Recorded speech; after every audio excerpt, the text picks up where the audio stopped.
Pozdravljene, spoštovane gledalke in cenjeni gledalci. V današnji predvolilni oddaji predstavljamo listo Slovenske ljudske stranke, na kateri se kandidati potegujejo za mesto v občinskem svetu v Idriji. Nosilec liste v prvi volilni enoti je Cveto Koder, ki ga prav lepo pozdravljam v našem studiu. Dobrodošli. Tudi lepo pozdravljen.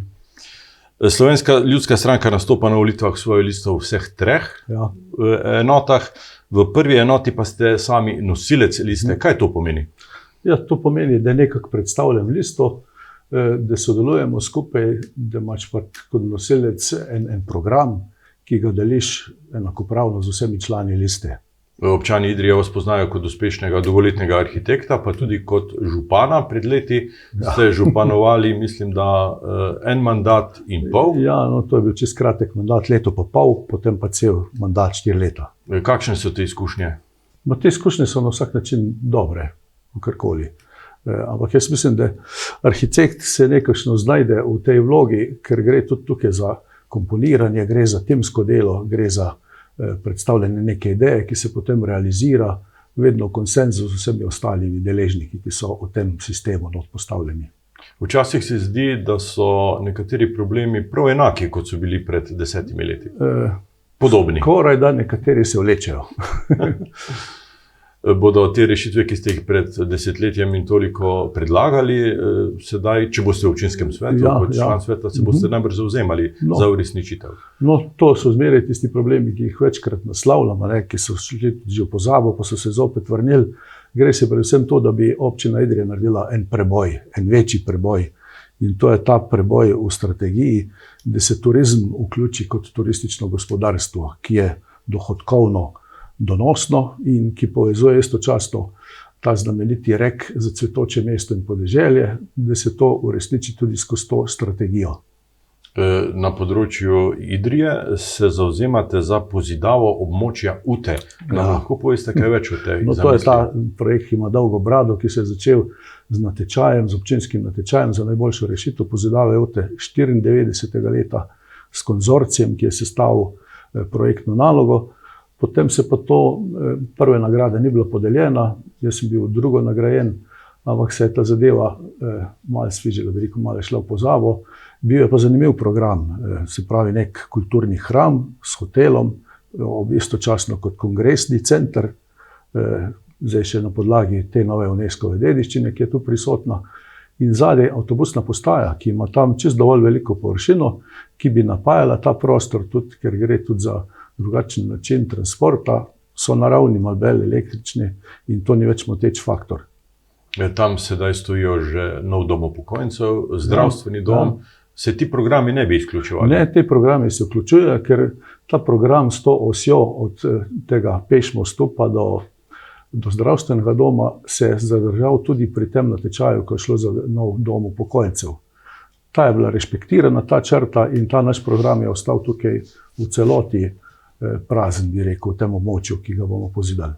Najbrž pa bi morali za to pozidavo prej odstraniti nekaj objektov. Ja, seveda, če ćemo to v redu realizirati, bi bilo fajn, da se to nekako več ali manj sicer tudi možnost v fazah, ampak v eni fazi predvsem gre tukaj za to depresijo, ki je zdaj kakšen meter pa pol pod nivojem ceste, ki je cesta zdaj, odkar so te vodne ureditve, cesto ni več poplavljalo in smo videli na teh zadnjih velikih vodnih ujmah, je voda lepo drsela skozi korito in dejansko, če bi mi uspeli to dvigniti, kot je ta program začrtan, potem tu ni noben problem več z vodo.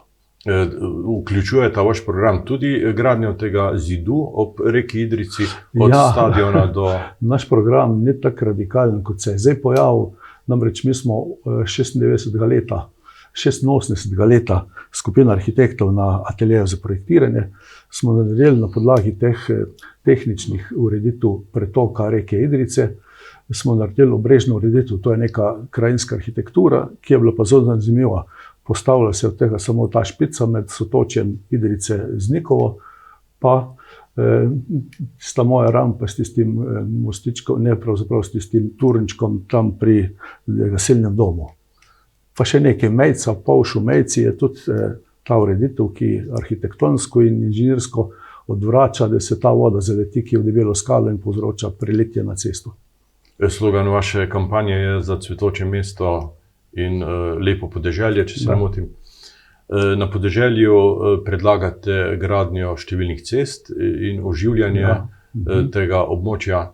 S katerimi poudarki? Ja, v tem našem izvršnem odboru Ljudske stranke, ko smo predlagali svetnike, smo jih izbirali med podeželjem in med mestom, in v tej drugi skupini, pa v tretji, se povsod pojavlja problem cesta. Cesta, ta infrastruktura je povsod slabo, to so še ozke italijanske ceste, ne moreš se izogibati, ni izogibališč, asfalti so prepereli in tu bi rabili nek, bi rekel skoraj, če pretiravam, ogromen denar, ki presega občinske proračune nekaj letne, in to moramo absolutno kandidirati na neke razvojne poteze, združene s tem turističnim, s tem sobivanjem, lokal, bi rekel, podeželja z urbanimi enotami, in to pomeni en močan razpis na evropske fonde. V to občinsko postavko ceste se zajedajo tudi stroški zimske službe. Seveda. Kako komentirate dejstvo, da občina Piran ali pa Lendava dobi enako denarja za zimsko službo kot občina Idrija? Spomnim se še iz tistega obdobja županstva, ko je bila občina Izola, je primerljiva po kvadraturi, vse je z Idrijo, ampak nima zimske službe, nima prevozov, nima varovanja otrok pred divjimi zvermi, ki smo jih mogli mi varno prepeljavati z gasilskimi vozili včasih na te šole podeželske. No, in to absolutno ta zagotovljena poraba, kot slišim zdaj v občinskem svetu, ima še vedno isto težavo. Idrija je podcenjena, ima precej, se pravi, dolg nabor teh cest, ki so vitalno pomembne za življenje, je pa problem res, da država pa ne prispeva svojega deleža. Boste kot občinski svetnik, če boste izvoljeni, te projekte? Jaz mislim, da bomo tukaj občinski svetniki, tisti, ki bomo izvoljeni, če bomo izvoljeni v občinski svet, na tem trdno stali in svoje izkušnje radi podelili z ostalimi svetniki. Tudi navada je bila takrat, da smo med svetniki sodelovali, ko se je šlo za neko področje, ki je vsem v korist, in takrat so se stranke v bistvu niso imele vpliva na odločanje svetnikov. Na podeželju so pomembne tudi telovadnice, kulturni domovi, vodovodi. Kako boste podpirali te projekte? Na vsak način. V Hodoviču je s to šolo narejen en zelo velik napredek. Manjka pa telovadnica, večnamenski prostor, ki je lahko prav tako zdaj v Ledinah rabijo. Ledinska šola je fajn, da je ostala kot podružnična šola, in tam na vsak način bo treba zagotoviti neko telovadnico, pa tudi kot kulturni prostor. Pol so te kulturo treba obnoviti v Spodnji Idriji, to gledališko dvorano, to je v bistvu po kriteriji tak arhitekturnih interjerov je ugodno proporcionirala, tudi kar se spomnim, ko smo imeli koncerte pleh muzike, se je to lepo slišalo. In tukaj manjka samo še tehnična oprema, pa mogoče nam manjka tudi kakšnih površin še zraven, da bo to zafunkcioniralo. Kako pa vidite razvoj na Črnovrški planoti? Ja, to je bilo tradicionalno letovišče, tam gor je bil ozona precej, tam gor je bil zrak dober, in mogoče tam gor kulturno dvorano imajo, nimajo pa nekako urejenega ali pa dokončanega tega vaškega jedra. In tam jaz mislim, da treba to urediti, nekaj še s tem dopolniti, pa predvsem kanalizacija je tam, mislim, da še skozi vprašljivo. Tudi čistilne naprave nimajo, tako da kanalizacijo in čistilno napravo je dolg še za Črni Vrh. Mesto in podeželja so odvisna tudi na tem področju, pravzaprav vse odplake se stekajo nižje. Mi smo zdaj se tega nekakšno rešili, osvobodili, se pravi ta vodovod iz Idrijske Bele, z Vrtine, ta zdaj lepo napaja Idrijo, somestje Spodnjo Idrijo, in ima možnost tudi še na napajanja, to, kar se bo zdaj zgodilo čez Jelični Vrh in nekako na Lešetnico in pol mogoče še v zaledje zadaj. Je pa problem Godoviča. V Godoviču je ta vodovod, ki je bil takrat zgrajen, dobesedno se lahko reče slabo zgrajen, slabo kvalitetno zgrajen, in najprej morajo to popraviti, obnoviti, rekonstruirati, pa bo pa to oskrba odlična za Godovič. Če bi kandidirali za župana, bi vas vprašal, kje boste dobili denar, sedaj kandidirate le za občinski svet? No, ne vem, kako bi odgovoril, ampak verjetno take velike sklade, velika dela je treba med seboj povezovati. In tako da je rekel takrat dr. Andrej Pohačnik iz katedre za prostorsko planiranje, ko smo naročili pri tej katedri prostorski načrt družbenega plana, je rekel, da je treba to enostavno, take velike projekte preskrbeti denar iz eno dobro idejo, z dobro narejenim programom. In jaz mislim, da zmeraj naročanje dobrih projektov in dobrih prostorskih rešitev od OPPN pa od podrobnih, vse to je treba, mora biti glavna misel župana. To mu boste vsekakor svetovali. Ja, vse to ve, verjetno se. V program ste zapisali tudi zelo zanimiv stavek, in sicer, da se boste zavzemali za uveljavitev drznih razvojnih rešitev. Na kaj ste mislili s tem? Ja, to sem jaz mislil kar na to, ker res je, da tukaj, kot sem rekel, z tega ljubiteljskega turizma je treba prejeti v gospodarski turizem. V posel. V posel, tako da nekaj prinaša. Tu so zadaj blagovne znamke idrijska čipka, geografsko poreklo, so žlikrofi, je projekt, ki ga rešuje Geopark, se pravi Idrija izbrano.